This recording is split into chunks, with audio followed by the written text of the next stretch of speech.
Hi, welcome to my presentation on workplace violence in the emergency room. My name is Sarah Smallwood, a student at Fort Hays State University, Nursing 449 BA, 2018.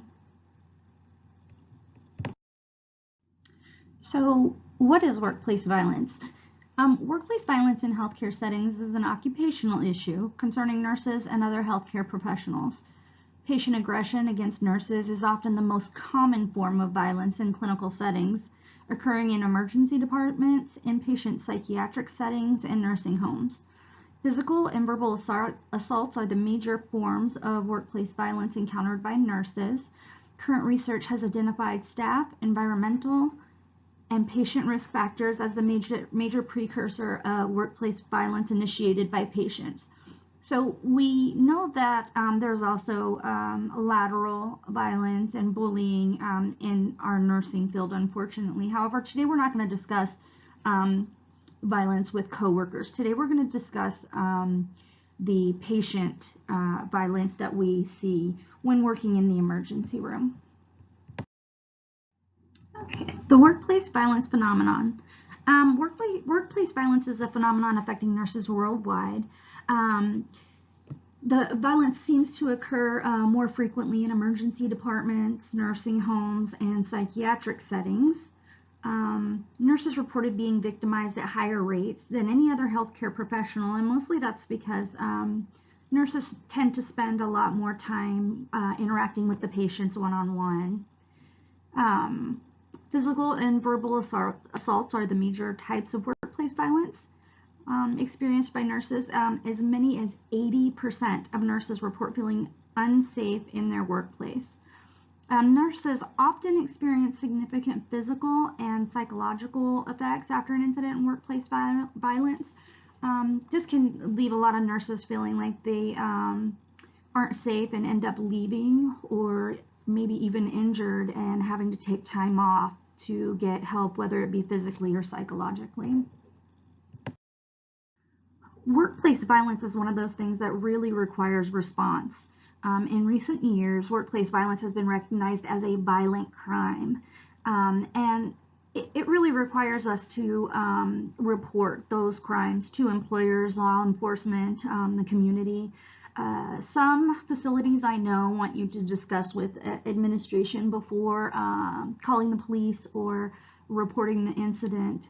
However, things won't change if we don't report the incidences. Over 70% of emergency nurses reported physical or verbal assault by patients or visitors while they were providing patient care in the emergency setting.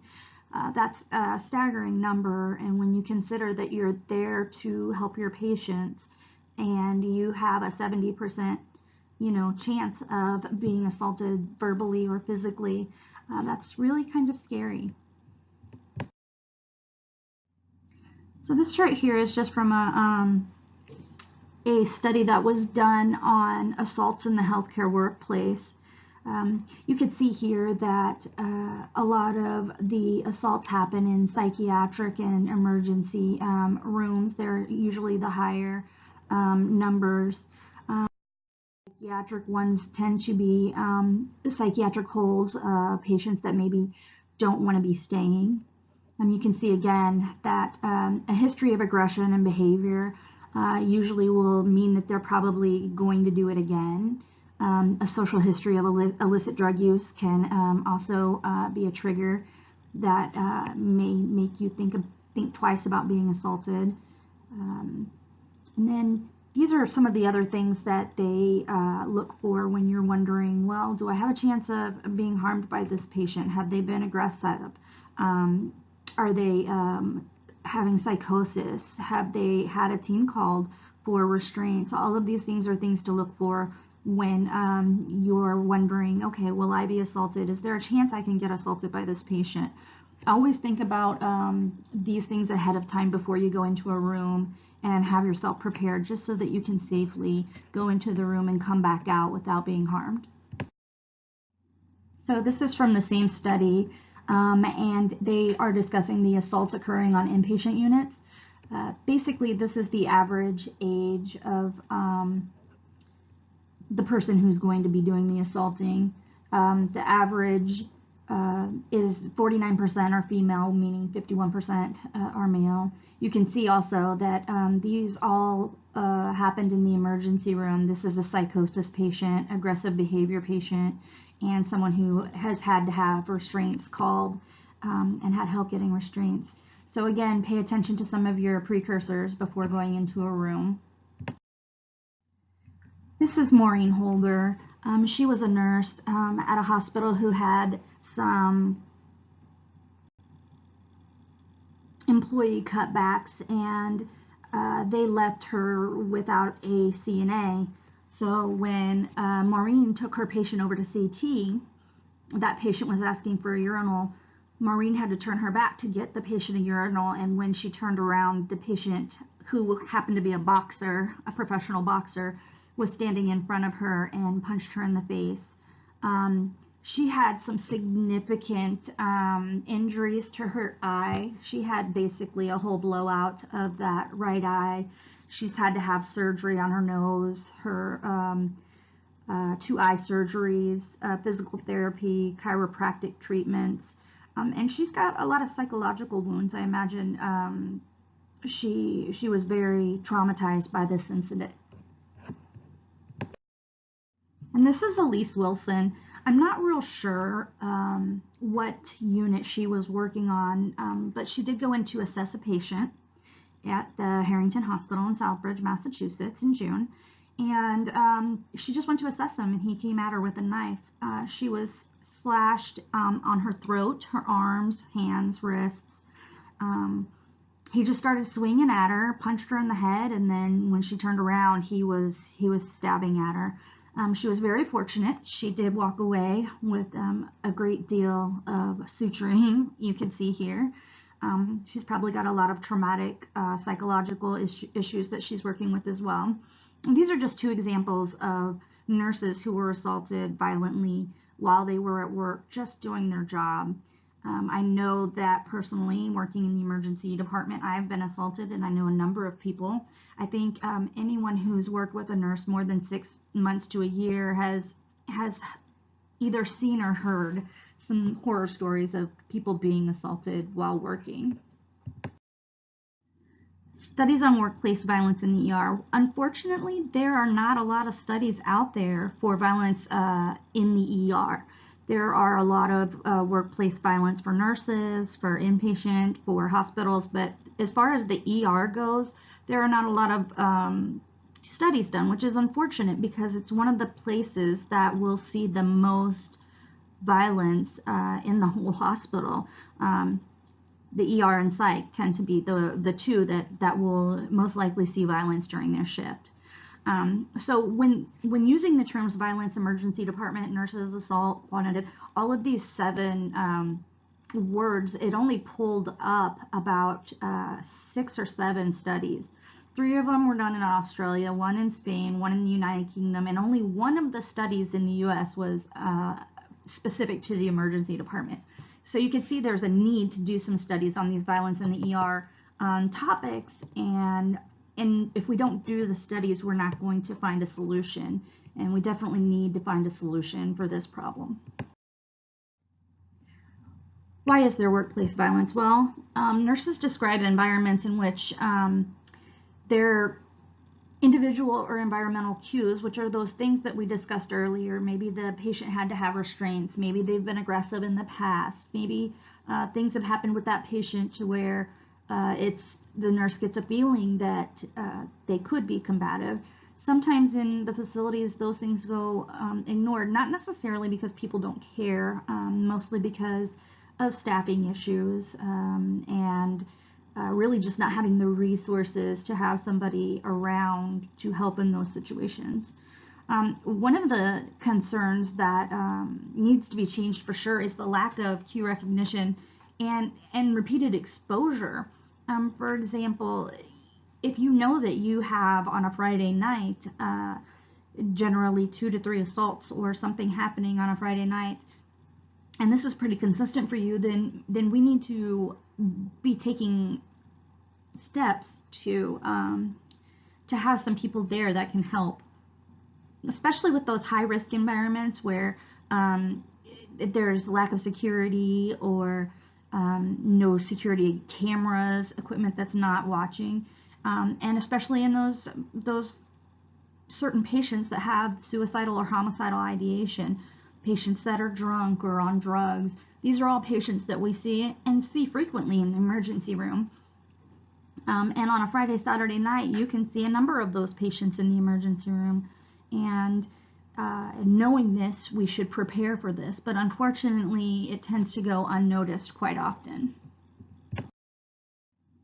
So what can we do? As I mentioned earlier, awareness and responsiveness to high-risk persons or environments in the emergency department cannot plan effectively interventions. So basically, what this is saying is that, if we aren't responding and being aware of what's happening, then we can't make the changes. The healthcare workers definitely are going to try their best to be safe and to not allow themselves to be assaulted. However, if we don't plan in advance, then we're not going to have much luck. It needs to be given priority.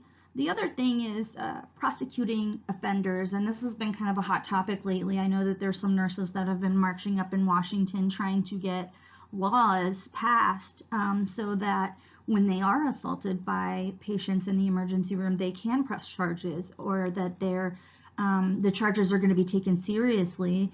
And I know in some states they have passed some laws and bills saying that if you assault a healthcare worker, it's a felony. So we need to make it known that if someone assaults someone in the emergency room, that you will be prosecuted and that you will have some stiff consequences.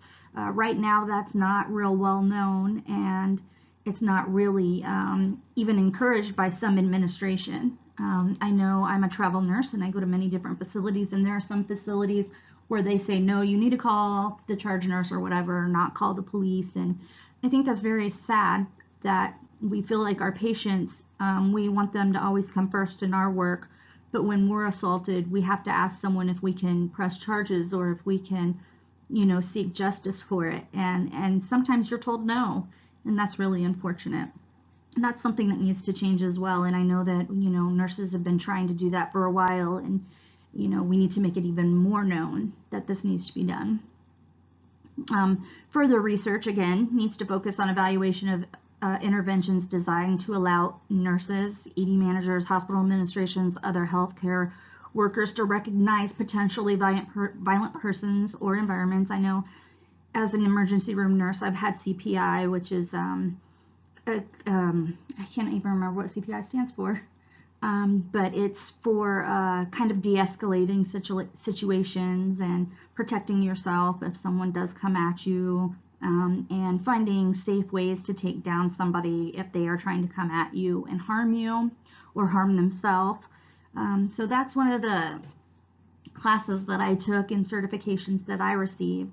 There are many more out there, and we should be focusing on getting that put into our emergency room. I mean, we have to have BLS, ACLS, TNCC. We have to have all of these certifications, but we don't have any certifications that we have to protect ourselves as people, to be protected from our patients.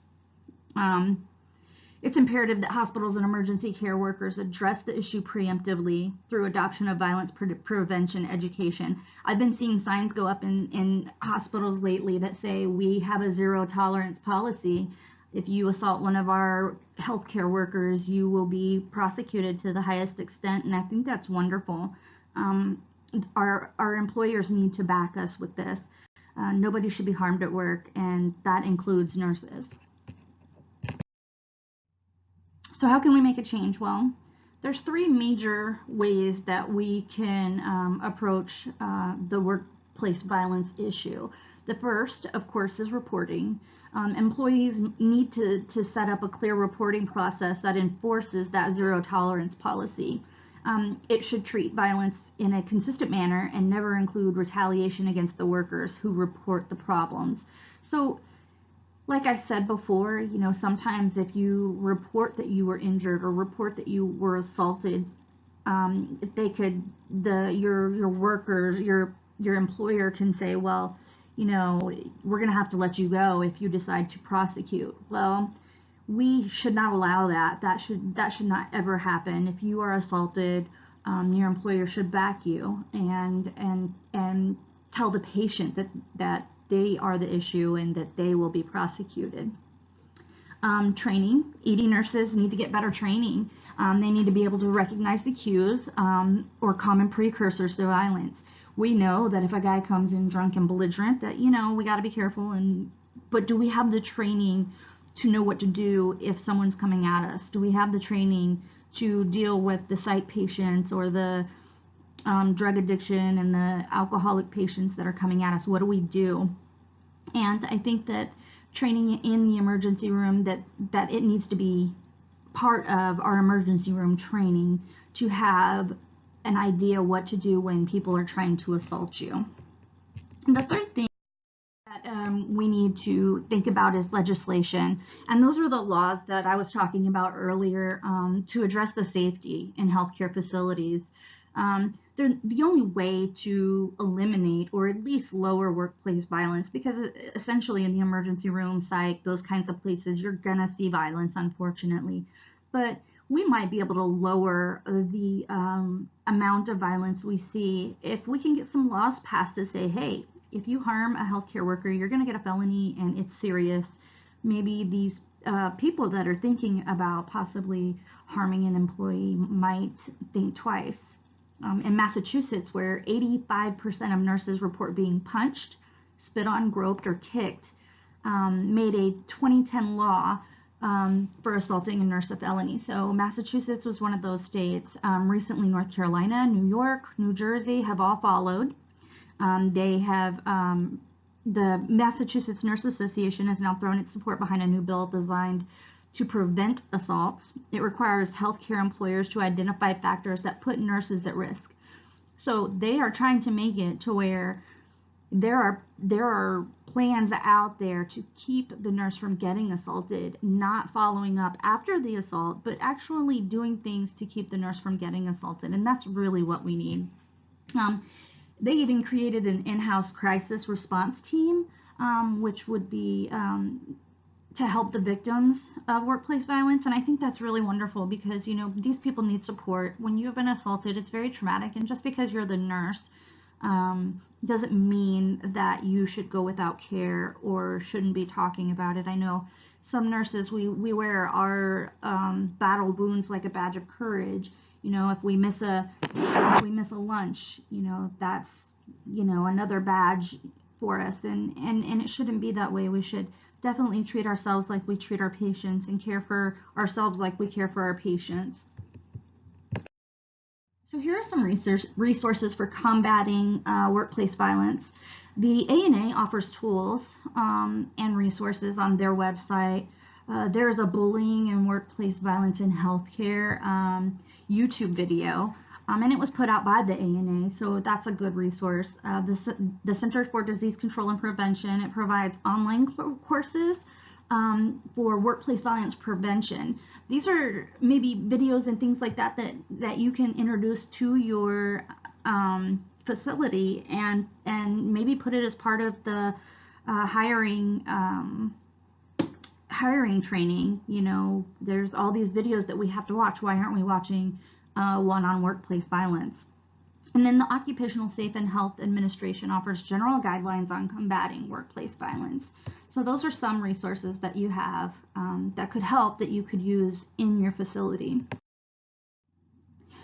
Again, healthcare violence, if we don't do anything, then nothing's going to change. You need to report, you need to get training, and we need to get legislation to pass the laws that will say we are tired of getting assaulted and we won't take it anymore. If you see signs of violence at your workplace, make sure you're reporting it.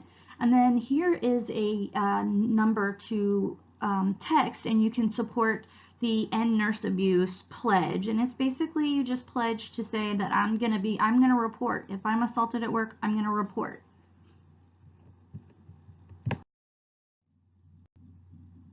And